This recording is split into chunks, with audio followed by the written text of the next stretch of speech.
Olá, tudo bem? Então hoje eu vou falar sobre o livro de John Preston, uma monografia excelente que eu recomendo todos a ver, Day Dick.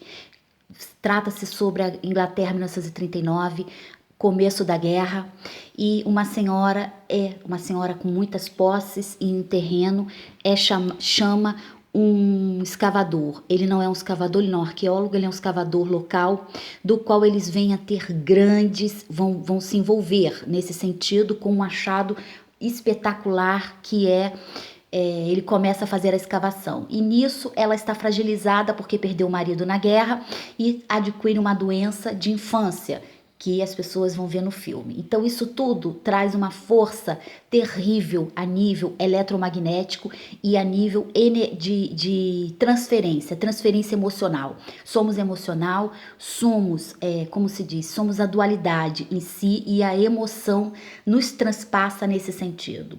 No sentido de precisamos de uma referência.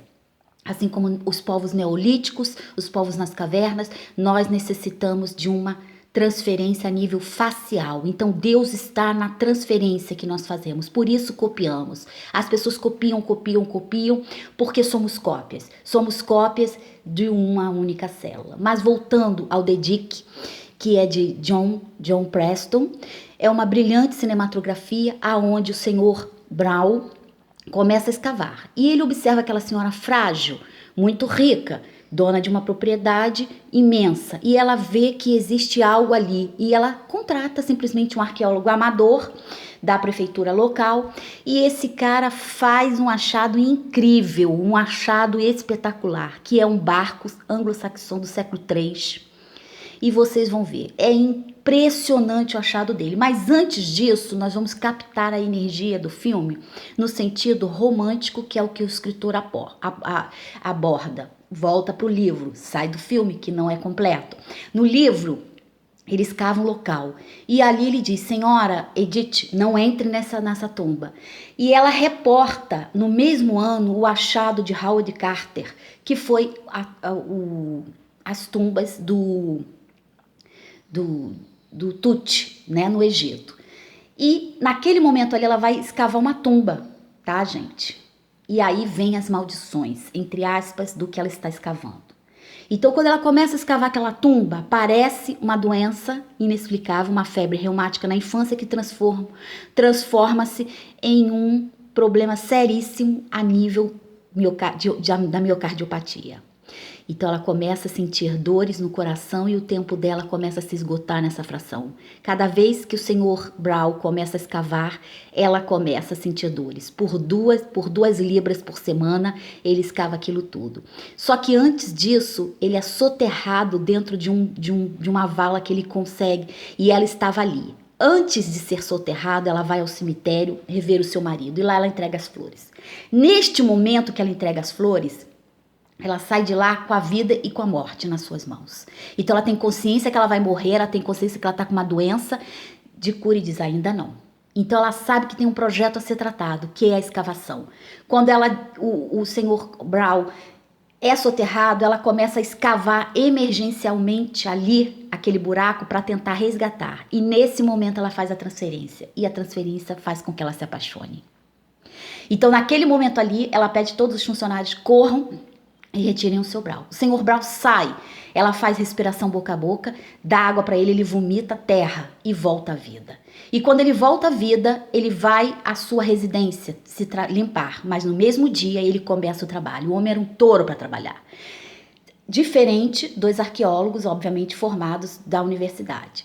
Ele não tinha formação, parou de estudar com 12 anos de idade, mas ele sabia astronomia, matemática, física e o solo da Inglaterra inteiro. Então ele era um expert em solos, só que ele não teve condição de estudar. Ela não estudou porque o pai não permitiu que ela fosse para Oxford. E aí tudo isso entra naquele métier e ela começa a fazer a transferência por Sr. Brown, que se encanta com o Robert, que é o filhinho dela. E o Sr. Brown começa a tratar o Robert como um filho, atraindo-o para a escavação. E ele começa a transportar esse universo maravilhoso da arqueologia, que qualquer um pode fazer, né? Arqueologia, mas ele não tem habilitação. Então, quando descobrem ele vai para o quarto, ele vai para a casa da senhora Edith. Lá ele encontra, ele diz que teve um contato com o avô dele, que era quem o ensinou todas essas manobras. E ele passa essa experiência e diz aonde está que ele deve ser escavado. Lá ele escava e acha um tesouro maravilhoso, ouro, um barco viking anglo-saxão. Eles entram na Segunda Guerra Mundial e ela vem a ter o desfecho disso tudo, obviamente no livro. O nome dele, hoje, atualmente, foi incrementado com essa senhora Edith, que doou todos os acervos das joias para o Museu Britânico do barco viking, que ali se tornou uma sepultura. O menininho, quando pequeno, leva a mãe nos últimos estágios de vida, sôfrego sem conseguir respirar, para o barco. E lá ela transporta a criança para aquele universo onde a vida e a morte. Ela está num barco viking, uma escavação similar ao Sr. Howard Carter, que também teve diversos contratempos a nível da sua vida, devastada e destruída. Então, quando ela morre, enterra um barco todo de volta. Deixa um barco todo enterrado e botam os tesouros no Museu da Inglaterra. Hitler vem e a Segunda Guerra Mundial espalha, e ela tem o irmão dela, que é o único sobrevivente. Ela diz: você tem que sobreviver. E ele volta, se apaixona por uma moça que também é arqueóloga, e aí todo o livro retrata essa afetividade, as escavações, e o nome do Sr. Brown, ela no final, ela diz: esse mérito todo, né, é devido ao Sr. Brown, que escavou tudo. E ele é pedido, o governo inglês pede que ele saia porque ele é um homem bronco, ele não tem instrução, mas ele tinha o faro, e o faro era importantíssimo para aquela questão.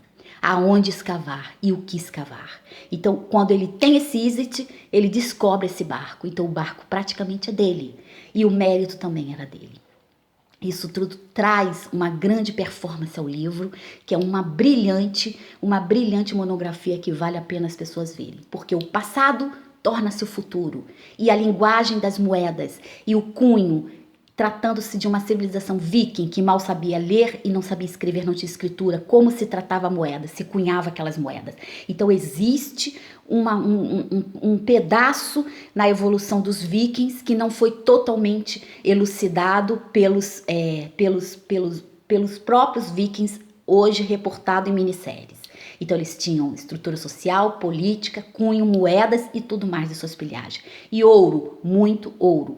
O barco tinha muito ouro e era feito de carvalho. Obviamente um barco viking. Toda aquela dimensão do barquinho viking, onde hoje no museu, na Áustria, em vários lugares no mundo, tem réplicas de barcos vikings que podiam navegar a longas distâncias sem ser abordado pelos corais.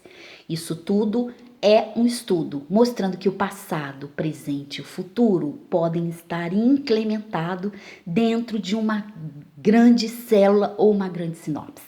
Nós não sabemos, tá bom, gente? Isso pode trazer um movimento à vida, como também pode trazer um movimento à morte, porque você mexe com o tempo da sepultura daquelas pessoas ali. Isso não se faz. Não se faz de maneira nenhuma. Quando a pessoa entra no cemitério ou entra num lugar restrito, ela deve ter um máximo de respeito. Quando você lida com uma vida humana, seja outra vida humana, segundo Carl Gustav Jung. Por quê?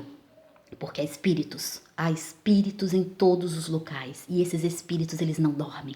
Eles são guardiões da terra, das palavras, das leis, dos códigos dos objetos. Eles se assemelham aos objetos, eles se apegam aos objetos.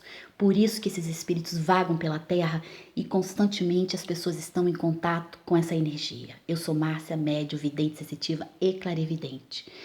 E estou fazendo aqui um trabalho de monografias e a nível de cinemateca, tá bom, gente? Esse livro vale a pena a pessoa ver.